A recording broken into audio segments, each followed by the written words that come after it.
You have a passion to share the Catholic faith, but you are plagued by failures that no one can seem to explain. What is the cause of this cycle of failure?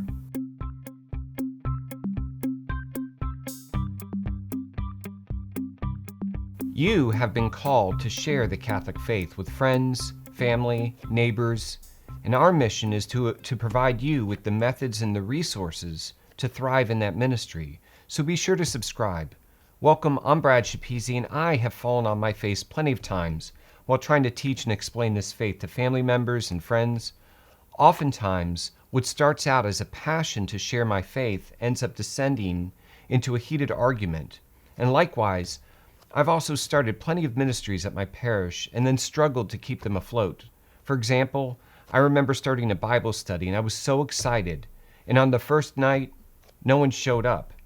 I was kind of stuck in a cycle of failure in ministry, and I was getting very discouraged. You know, you put your heart and your soul into this work, and then when there's little to no fruit, it gets very discouraging. You feel like giving up. The time I spent in ministry, I could play guitar or go fishing or just watch a football game. Well, it was at this time that a good friend of mine, someone who was much more advanced in the interior life, could see what I was struggling with, and they gave me this book. It's called The Soul of the Apostolate by Jean-Baptiste Chautard. I'll put a link below. And so at the beginning of this book, there's this quote that just jumped out at me, and it felt like a slap in the face. It goes, "For such men, when the day comes for this deficiency in their lives to be punished by failures that no one seems able to explain and by serious spiritual collapse, may well be tempted to give up the fight and retire in discouragement behind the lines." Now that line, failures that no one seems able to explain, it literally was like a slap in the face, because this is what I was experiencing. I believed in Christ, and I was sure that if I told you about him, then you would believe in him also. But that wasn't what was happening. I could not, for whatever reason, convey to another person this love that I had for Christ. I was failing in ways that seemed so unexplainable. He says in that quote, "When the day comes for this deficiency in their lives to be punished," it's very harsh, but what deficiencies is he talking about? Because as best as I could tell, I was doing everything that I could possibly do. But did you catch that? I was doing everything that I could possibly do. Further down on that same page, he says, "We must never leave the God of works for the works of God." So there it was, the slap in the face, the wake-up call. What I did not realize, because I was lacking, I was deficient in an interior life. I was trying to give to others something that I myself did not possess. The Dominican motto is to pray and to give to others the fruit of that prayer.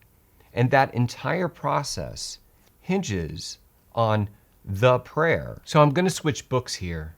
This is the introduction to The Devout Life by St. Francis de Sales, and not to interrupt myself, but the next video is going to be all about these books, and more on that in a moment. But anyways, St. Francis de Sales describes the interior life, or as he calls it, the devout life, in this way.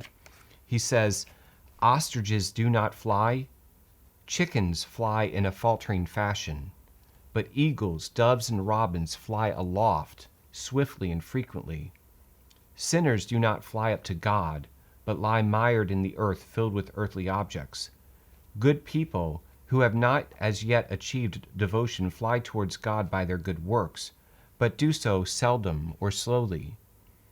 Devout souls ascend to him promptly, more frequently, and go on to lofty heights. In fact, devotion is simply that spiritual agility and vivacity by which charity works in us and through which we work quickly, cheerfully, and lovingly." Now, what he's describing here is perhaps, in my opinion anyways, the most important aspect of our Catholic faith. The 3 stages of Catholic spiritual growth. The 3 stages are the purgative, the illuminative, and the unitive. Now, I don't know about you, but when I was young and I was being catechized, I was never taught about an interior life or the 3 stages of spiritual growth. And as far as I know today, it's not really being taught anywhere in any program. I think what we see most often in the church is that our youth, they're confirmed in the 8th grade, and it's like they graduate from the church and they leave, and then we never see them again. Am I wrong? Please tell me I'm wrong and your parish is teaching Catholic spirituality, legitimate Catholic spirituality to the youth and the young adults. Because unless you accidentally stumble upon these types of books, you're never going to hear about this. But it's probably the most important aspect of faith formation. It's literally the manner by which we become saints. And it's the necessity of having fruitful and thriving ministries, which brings me to my main point. If we are not teaching this to Catholics, traditional Catholic spirituality, is it any wonder that in modern times, Catholic evangelization and missions have failed? Let me read that quote from the first book one more time. For such men, when the day comes for this deficiency in their lives to be punished by failures that no one seems able to explain, and by serious spiritual collapse, may well be tempted to give up the fight and retire in discouragement behind the enemy lines.